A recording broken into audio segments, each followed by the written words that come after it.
Welcome to the A New Insight podcast, empowering and inspiring your journey to optimal health.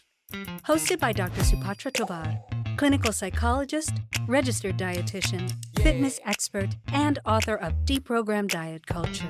Rethink your relationship with food, heal your mind, and live a diet-free life.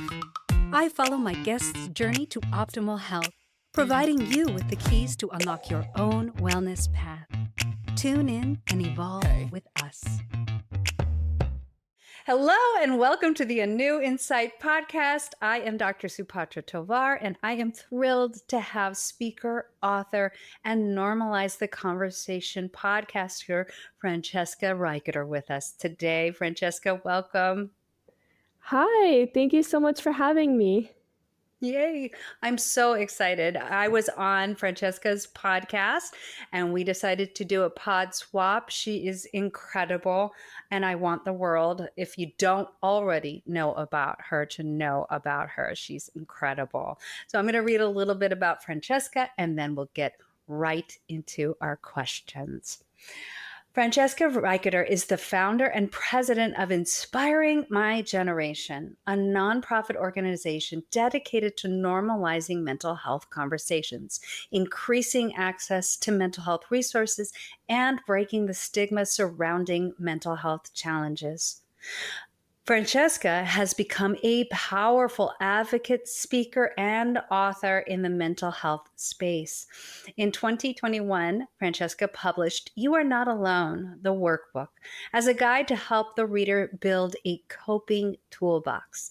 In 2022, she published I Am, an interactive workbook to help the reader build the tools necessary to advocate for their mental health. And How Are You? An interactive guide to checking in with your mental health. In 2023, she published Self-Care as a guide to help the reader implement self-care practices that work for their needs and lifestyle. Francesca was contracted by the Peer Support Coalition of Florida to turn these workbooks into 3 workshops that began in 2023 and continue through 2024. Through her work, she empowers individuals to find their voice, seek support, and prioritize their well-being. Francesca's initiatives include Encourage Me notebooks, mental health awareness events, and an educational podcast, like I mentioned, called Normalize the Conversation, all designed to provide hope, tools, and understanding for those struggling with their mental health. On top of that, she is in school and almost ready to become an MFT. She is somebody who really does it all, but with grace and compassion and empathy. Francesca, welcome. Thank you so much for that amazing introduction. I really appreciate how amazing you just made me sound. Well, it's you that is completely amazing. I would think for someone at such a young age to have these accomplishments is just really mind-blowing. I know that it comes out of a darker place, and I know that this inspired this journey, and that I think is such an important thing to talk about. What actually inspired you to create Inspiring My Generation, and why is mental health advocacy so personal to you? Oh, you know what's so funny? I started it originally as a blog when I was 12. I was really struggling with these, what I call big emotions. And I had these days where I was really great, but for the most part, I was struggling to get out of bed. All of a sudden have these episodes where my heart started racing and I felt like I couldn't catch my breath, where I would hide underneath my bed trying to just escape from the world, or hide underneath my stuffed animals in the closet just crying. And that age, people would say, grow up, get over it, big girls don't cry, all those things we like to say to kids. And that wasn't helping me. I couldn't just not cry. I don't know why I was crying. I couldn't put it into words. I couldn't make it stop. I just felt so defeated all the time. And I had this feeling I wasn't going to live very long. I actually had a notebook, and in the back, it was like my will, and it was to give my brother my stuffed animals and my sister like my computer. So I love my siblings. I was like, somebody else has to feel this way. So I was like trying to find something to hold on to. So my dad told me about WordPress, which was like where everyone would blog, I guess, back in the day. And blogging wasn't Mhm. truly a thing yet, but it was like maybe just post stuff on there. So that's what I did. I would write like quotes, or I would take quotes that meant something to me and I'd add something that made it relate to me more and I'd post it. And I just wanted someone around my age to be like, oh, I feel that way too. So I called it Inspiring My Generation, hoping to inspire my peers to talk about it and just not feel so alone in it. And of course, middle school, people teased you and bully you for that. So by the Mm. time I was 15, I was still doing it. And I thought, okay, maybe people aren't hearing me. So let's talk about it. So I started a podcast. Back then it was called Blog Talk Radio. I was so ahead of my time. It's actually really funny. But So I was like, I need to talk about it. Someone's got to understand that their words have consequences, that what they say impacts how someone else feels. People have to understand that these moments that maybe feel so silly are actually very important. I was just like, there were all these things I wanted people to understand. I feel like, why can't people understand me and why I approach life this way? But then my parents separated and my life felt like it was falling apart. The stability and safety that I felt at home suddenly wasn't there. And that's when my mental health started to decline even more. I was really lucky though. I had my grandparents and my aunt and uncle who were my whole world. And my aunt and uncle had picked me up for family movie nights and game nights and just made me feel so supported. And then my grandparents, if I wasn't with my aunt and uncle, I was with my grandparents. They were my whole world. My grandfather, when I went to college, would FaceTime me 3 times a day, every morning for a cup of coffee, every day after class, on my walk back to my dorm, and every night for dinner. So Aw. these people really made me feel like I was important and I mattered.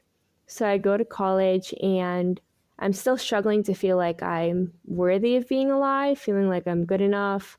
So I heard someone did college in 3 years, decided I was going to do it in 2.5.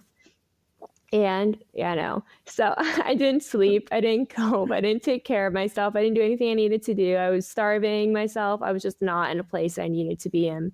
And I graduated in 2.5 years. Oh But my God.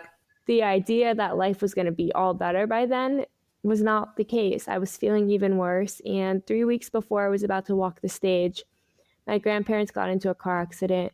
I lost my grandfather on impact, almost lost my grandmother. Thankfully, she survived, but I slept in a hospital chair next to her for 10 days Oh and I my would not leave her goodness. side. So I didn't really sleep or eat, grieve, cope, anything I needed to do. So I just started to get worse. And Christmas Eve rolled around about a month later, and it was a family holiday, and it was supposed to be a day where I would snuggle with my grandparents in bed and we'd wake up in the morning and watch The Grinch and drink hot chocolate or cappuccinos.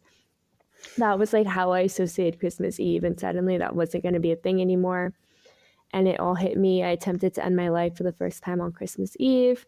My uncle Mm. really helped me through that time and promised we were going to get through it together. But he passed through suicide back 27 days later. And Oh that, my goodness. so that really shattered my heart because someone who talked to me, who promised we'd get through this together, he was feeling what I was feeling, but he didn't tell me. And I felt like I Oh my. should have saved him. So I moved in with my aunt and younger cousins, tried to take care of them, didn't sleep, didn't eat, didn't cope, true to my nature. And that didn't end well. So I ended up in a psych ward after 2 more attempts. And I realized how many other people needed a conversation. Like 12-year-old me just needed someone to validate her. Well, all these people needed someone to validate them, someone to make them feel like they weren't alone. They needed access to resources, therapy that worked for them, medication that worked for them. They needed something. And it felt like nothing was working with them, everything was working against them. So I made a point to learn everyone's name and their story, why they were there. Mhm. And I learned how so many people just end up in the system because you go to a psych ward and sometimes you lose your job. You lose your job, you lose your insurance. The bills are so high. The option is your family doesn't feel the same way about you after that sometimes because of the stigma. So many people end up either on the street or in the psych ward. And that made me so angry because the problems were so clear and yet it felt like nothing was being done, at least in my Yeah. perspective at 20 years old. So I decided to take that blog and podcast I had done and started as a nonprofit. So that's the name, Inspiring My Generation. And hopefully do anything that I could to make more conversations available, to make more resources available, to start these conversations younger, to make sure people know that they matter and they're not alone. Because if I had felt that way, I know I wouldn't have ended up in that place. So I wanted Yes. to do that for others. Do you feel like that helped you heal, or did you also have a therapist that you were able to lean on? It's incredible. I think it's just incredible that you can take so much pain and turn it into so much good. And that had to have been difficult coming and just pulling Yeah. yourself out of this depression. What resources did you tap into while you were doing all of this? Yeah, I was really lucky. So I did neurofeedback therapy in the beginning where I would do neurofeedback therapy 4 days a week for 10 weeks. And then on the other day, I would do psychotherapy. So I talked to someone. And Good. then on top of that, one of my uncles would actually pick me up and take me to the gym. And I would go to the gym a couple times a day just to keep myself busy. So everyone Mhm. was pitching in to make sure that Francesca wasn't alone and wasn't feeling like there was nothing to do other than hurt herself. So I will say I Wow. had an amazing support system. I read a lot of books, anything I could do to keep myself busy. Therapy was a big thing learning. I think neurofeedback therapy was really great because I learned how to calm my breath. And that wasn't Yes. something I needed to learn at 12 when I felt like I couldn't catch my breath. But I finally Hmm. got to learn how to do that, which was really great. And being able to recognize those racing thoughts and how they were impacting my body. And then just another thing that I did and that I still do because I still have my days is I started coloring cards for myself. And it was these messages of, you're not alone, you're enough, it's going to get better, I believe in you. I'd write my favorite poems on them and quotes. And then one day, actually, I had 100 in front of me and sent them to the psych ward I was in. Now we've sent out 21,000 cards. But the Wow. whole point was just finding stuff to keep me busy and trying to change the messages in my brain without forcing it because I felt very difficult when I'd see people say, I looked in the mirror and said I'm enough and I believed it. It wasn't working for me. But giving Mhm. myself cards that I could read of messages when I'm feeling like I'm not enough, of something kind I said to myself, or when I'm feeling like I'm alone, that I'm not alone. Yes. That helped me a lot. Yeah, I think a lot of people don't really know what neurofeedback therapy is. Give them a Yeah. picture of that. And I'm totally behind that. I used to actually provide biofeedback sessions to people who Wow. experience chronic pain. And Yeah. there is so much that we can actually do to control our nervous system that I don't think people Yeah. understand. So explain for them what neurofeedback Yeah. therapy is. Yeah, so neurofeedback therapy I thought was amazing. So they put a bunch of wires on my head, which felt very scary in the beginning, but it actually Mhm. wasn't. So they put the wires on my head and they put a breathing belt around my waist and then they put like a heart monitor on my finger and I would actually watch a movie. And whenever my racing thoughts would get really bad and my breathing wasn't staying on track, my heart rate was going up, the movie would either freeze or get smaller. So if I wanted to finish Bride Wars, I had to be able to learn to control my breath. So Wow, that's cool. yeah, and on the screen, like on the bottom, it would be this little line, and that would have the breathing pattern. So it actually helped me learn how to do it, and I had a guide to follow along with, which was really nice. It Mhm. wasn't like just take deep breaths. It was here, let's do it together with the computer screen or the TV monitor. And I got to watch movies that I liked, which was really great. So it forced me to Awesome. want to learn so I could finish the movies. I love that. And I think people really feel like, especially when they have like panic attacks, that it's completely out of their control. But really, I think the one of the main takeaways of biofeedback and neurofeedback is your attention to your breath is actually what can really, calm you down in that moment and regulate you and bring you back to the present. So I'm so glad that you received that kind of therapy, you received psychotherapy. I'm so glad that you weren't successful in these attempts because the world would be missing such an incredible, beautiful light. Somebody who is really a true advocate for all people who are experiencing mental health challenges. So, one of your core missions of inspiring my generation is to normalize mental health conversations. So, what practical steps can individuals take to create more open dialogues about mental health within their families and communities? This is actually one of my favorite questions because the answer can be something so simple. Like when you say, "How are you?" Don't do it as a greeting. Actually look at someone, make eye contact, say, "How are you?" and wait for them to answer. And then validate what they said and answer honestly yourself. Even if they say, "Oh, I'm good," you can still respond with, "I've been feeling really stressed lately, but I'm going for a walk today and it's been helping me." Just something small that lets someone else know, oh, it's okay to actually answer the question honestly. And maybe there's something I can do if I'm feeling stressed. So just starting it in a simple way of how are you being a, a question of meeting, not a greeting. Another Mhm. thing that I personally like to do with my friends and family is I'll have them do something related to mental health. So recently I had my friends get together for brunch and we all made encouragement cards. And then everyone just started talking about, oh, I wish I received this message at this point when I was feeling this way. And it just got the Mhm. conversation going. Another group of friends, I was like, it would be really cool to make self care boxes and then just put in Mhm. things that make us feel good. So it started with everyone like, oh, I like a face mask. And then it turned into, oh, I actually also reading a book when I'm struggling to fall asleep because it helps calm down those racing thoughts. Or Mhm. actually, having a blanket to snuggle with when I'm feeling really like scared and overwhelmed makes me feel a bit safe. So I like to do small things like that, incorporate mental health, and then force it to go deeper without forcing it to go deeper and just listen and validate. If you don't know what to say, you can even say, "How can I support you?" You can Mhm. ask how you can be there for them if you don't know what to do. And just reflecting back to them, validating can be the difference between I'm just going to say I'm okay and I'm fine to, you know what, I'm really struggling and I don't know what to do. Yeah. Why do you think it is that people feel like they have to answer, I'm fine? I think it's just so ingrained in society. I think that's just the answer Mhm. you hear your parents say and your teachers say and then your friends say. So then you just follow suit.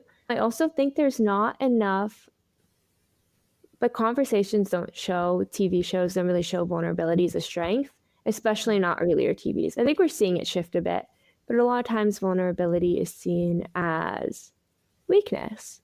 Mhm. So by having all those messages ingrained to us at a young age and seeing that pattern, we tend to adapt. But I also think a big thing is people just saying, "How are you?" and walking away. Not really think Yes. no one cares if they're just walking past us. Yes. And I think you may have to be a little discerning when you do ask that question or you answer that question, because I think some people just are used to at that as a greeting and not ready to stop and actually have a conversation. So I think being discerning, I think, is really important when you do choose to answer that honestly. I think Yeah. it takes vulnerability. It takes trusting that person's going to hold space for you, and that can be scary.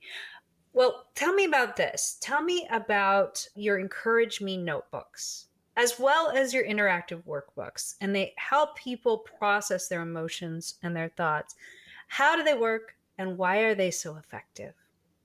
Yeah. So I'd say I grew up not having conversations about mental health. I grew up not having any tools and resources. No one talked to me about what to do if I felt sad. Everyone was just like, we'll get over it. Mhm. No one explained what anxiety was to me or panic. So I would end up in the hospital swearing I was having a heart attack when I really needed to learn how to do deep breathing exercises. There were so many things that I didn't know that I needed to learn. So I started just creating these tools for myself and then turning them into workbooks and then creating these kind of cards that you could open up and you could even fill in a message for yourself. You could fill in a message to send to someone else, or you could just make one, send it to me to deliver to the psych ward, or keep it for yourself. So, really trying to create these moments of encouragement and then also these workbooks that had tools that lets people know that there's something they can do and not having to figure it out. Because what if we learned when I'm feeling sad, something that helps me feel a little bit better is turning on this certain TV show. For me, I love Friends. It just makes me laugh. So sometimes just putting on Friends when I'm feeling really sad can just be a way to start laughing until I have a friend to talk to about it. Or if I'm feeling really jealous and I'm comparing myself to everyone online, doing some gratitude practices might actually help me feel a little more grounded in who I am and what I have going for me instead of seeing only what other people have going for them. So, what if we just learn these small things that we could do to get through when these big emotions happen, or reframing negative thoughts? My big thing is I can't go when someone says think positive. It's very frustrating for me because my brain doesn't do that. I can have positive thoughts, but I can't think positive all the time. But one thing I can do is take negative thoughts and rewrite them to encouragement. So instead of feeling like I'm being discouraged and feeling like I'm not good enough and everything's hopeless, I can feel like, okay, there's hope for tomorrow. Okay, it can get better. Okay, I'm actually doing good enough and I'm just on my way, figuring it out as I go. So I could do encouragement. I didn't have to always be just negative thoughts, but I couldn't think positive like everyone else was telling me to.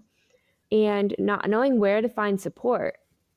I didn't know what kind of support was available to me. I didn't know that actually maybe the only thing I need right now is information.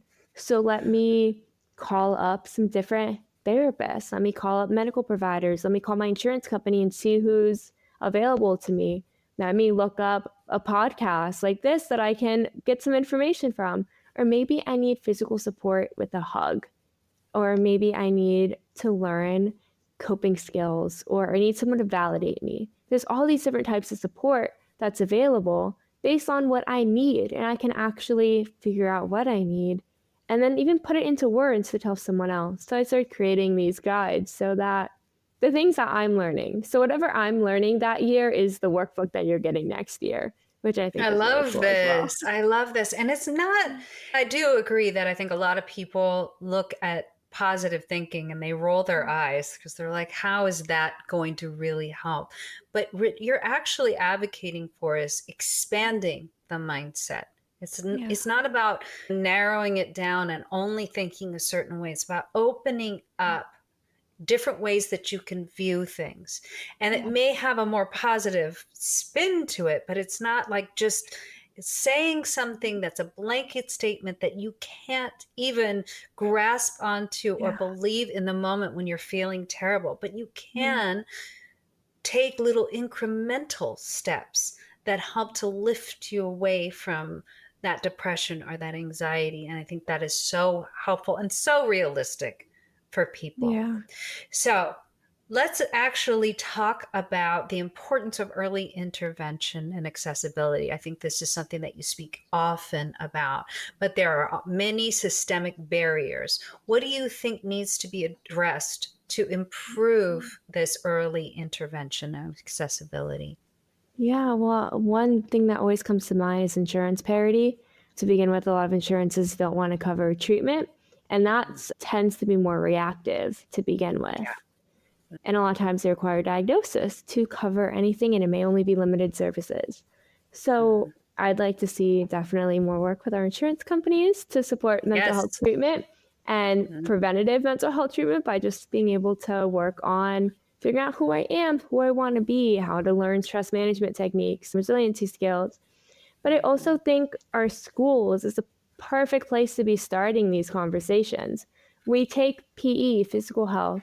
What if we just added an hour a week or even an hour once a month where we're talking a bit about mental health too? Because they do go side by side. So I think that there's a lot of things that seem so small that are so big, just like insurance companies needing to work with us, schools needing to offer prevention, even in doctors' offices. A lot of times they have that iPad. I remember getting the iPad. It was like, are you going to kill yourself? And then I'd put my mom sitting next to me and I'm like, nope. Are you feeling depressed or anxious? Nope. And that was it. It was never a conversation. So maybe it's Mhm. some kind of conversation, just a young age, to let people know it's okay to talk about it. And that doesn't mean they're going to take you away. It just means, okay, we need to find some tools. And then if it turns out that you need more support, let's find what kind of support you need and how we can get it for you. So I think those are some of the basic things that we can start working on, these barriers that we can begin to knock down. Yeah, I think we're living in still in a medicalized health system, Yeah. but they don't really have a connection to mental health. They think that it's physical health or mental health, but there's copious amounts of research at this point that proves that our mental health directly affects our physical health.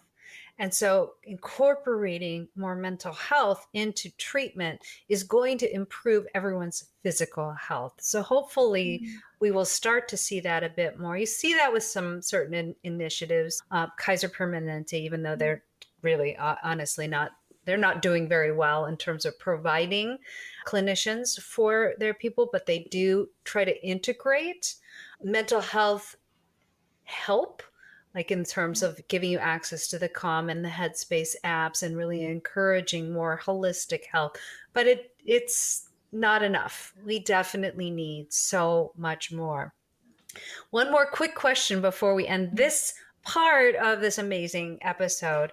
Tell us about your opinions on social media. It can be a double-edged sword when it comes to mental health.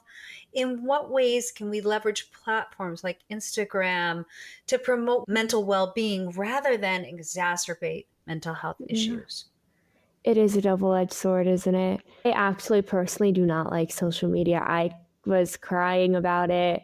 I actually was crying about it yesterday to my dad in the car.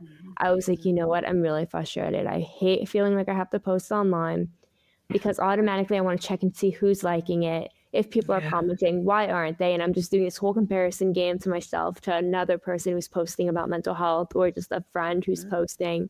It definitely can be really difficult with how we take it in. But on the other hand, what we put out there can also be really great.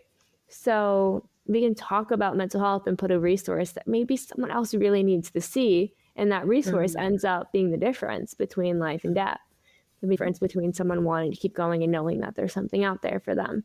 So we can create content that's factual, right? Not making things up, but really creating content that is true and helpful.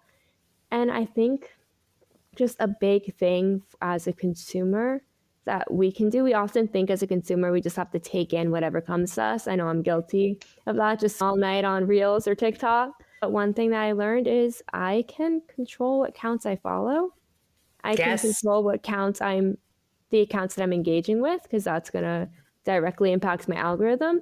I can choose how Mhm. much time I'm spending on it. I now have time limits on all of my social media apps because it's so great to post. I love putting out positive content and helpful content. Um, but I don't like receiving a lot of the content that comes up. So there's a time Yes. limit. And then that way, when it shuts off for the night or for the day, I'm done and I'll open it again tomorrow. So I think it can be Yes. really great, but also learning how we can protect ourselves while using it is even better. Mhm. I think conscious use is so important. That's what I advocate to all of my clients is that you don't have to be a victim to an algorithm. Just because you watched some negative content or diet culture content doesn't mean that's what your social media has to be. You can Yeah. like and unfollow, you can hide, you can block accounts that don't support your mental health. That way you can create an actual mental health resource in your social media feed just by curating your content. Yeah.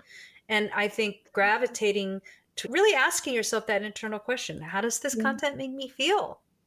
Does it make me feel terrible about myself, or does it inspire me? If it inspires me, it stays. If it makes you feel terrible, it goes.